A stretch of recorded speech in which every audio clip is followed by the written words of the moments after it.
सरकार को तो ये पता लग जाता है किसके घर में क्या बना है, किसने कौन से रंग के कपड़े पहने हैं। सरकार तो सब कुछ बता देती है। तो इतनी बड़ी मॉब और जो घटनाएं जो हैं घट गई, इतनी बड़ी, इतने लोगों की जान चली गई, इससे पल्ला झाड़ के सरकार काम नहीं चलती। इस मामले को संसद में इतनी जोर से उठाएंगे कि सरकार को जवाब देना पड़े। अगर 100 लोगों की, 50 लोगों की या 200 लोगों की लगाई गई तो ये पर्याप्त नहीं। तो LIU का इंटेलिजेंस का भी बहुत बड़ा फेलियर, सबसे बड़ा तो फेलियर एडमिनिस्ट्रेशन का है और सीनियर अधिकारियों का है, जिन्होंने किसी बाबा के भरोसे इतनी बड़ी जनता को छोड़ दिया। जैसा मुझे अभी बताया गया कि भाई बाबा के सत्संग में कोई अंदर नहीं जा सकता, अंदर वो अपनी व्यवस्था रखते हैं। ये समझना पड़ेगा कि लोकतांत्रिक देश है और लॉ एंड ऑर्डर की जिम्मेदारी पुलिस और एडमिनिस्ट्रेशन की। बाबा को किसका संरक्षण प्राप्त है? के भरोसे नहीं छोड़ा है। दूसरी बात, इस बात पे भी गौर करना पड़ेगा कि 80,000 लोगों की जिम्मेदारी में कितने लोगों की व्यवस्था लगाई, लोगों की जिम्मेदारी में कितने लोगों की व्यवस्था लगाई।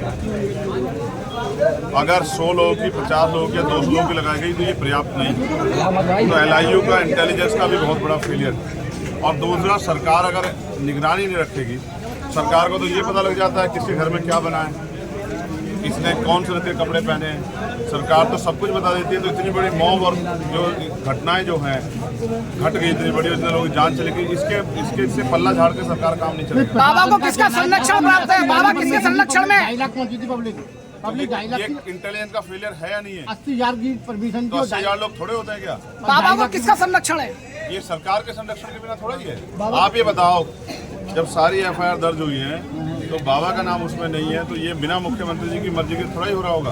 क्यों बचाया जा रहा है? अब ये तो आप लोग पूछो मुख्यमंत्री। मैं तो ये कह रहा हूँ, विपक्ष क्या कह रहा है? हमारे लोगों को, विपक्ष नहीं, हम कह रहे हैं, विपक्ष छोड़िए, हम ये कह रहे हैं कि अंधविश्वास, पाखंडवाद से जितना जनता दूर रहेगी उतना ही उनका जीवन सुरक्षित रहेगा। और ये भी समझिए, मैं बाबा से भी कहना चाहता हूँ, बाबा अगर इन लोगों के हितैषी हैं तो कम से कम 1-1 करोड़ रुपए का मुआवजा इन परिवारों को दे। और सरकार अगर जाति धर्म देख के कार्रवाई नहीं कर रही है तो 25-25 लाख रुपए का मुआवजा देकर इनकी मदद करे। और अपने यहाँ की अस्पताल और तमाम तरह की मेडिकल सुविधाओं को भी, क्योंकि उस दिन ऑक्सीजन की व्यवस्था नहीं थी सही रूप से, इन सुविधाओं को भी जो है अपना ठीक करे, जिससे कि जनता को परेशानी ना हो। प्रशासन से ये भी कहूँगा कि वो हर पीड़ित को चिन्हित करे और उनको मुआवजे के दायरे में भी लाए, क्योंकि कुछ लोग जो हैं बिना पोस्टमार्टम के अपने परिवार को कब मुआवजा संसद में उठाओगे इस मुद्दे को?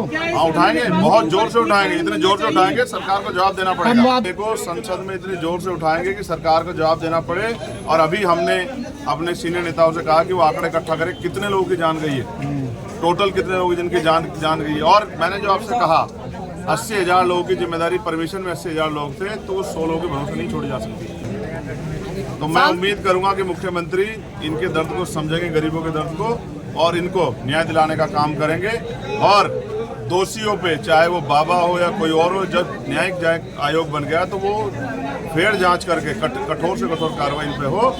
और मुझे ऐसा लगता है इन बाबा को इसलिए बचाया जा रहा है क्योंकि बहुत सारे बाबा इस काम कर रहे हैं। अगर एक बाबा पे कार्रवाई होगी तो आने वाले कल में दूसरे बाबाओं पे भी कार्रवाई होगी। और मीडिया के साथियों, ये मीडिया के साथी भी प्रोग्राम कवर करने जाते हैं, आपकी जिंदगी को नुकसान हो सकता था, आपको भी, आपके साथ दुर्घटना घट सकती थी। हमें आवाज उठानी पड़ेगी सब लोगों को मिलके कि ऐसे बाबाओं पे और ऐसे जो है लापरवाह अधिकारियों पे सब पे कार्रवाई करते हैं। तो फिर बाबाओं के हिसाब चला लो देश को।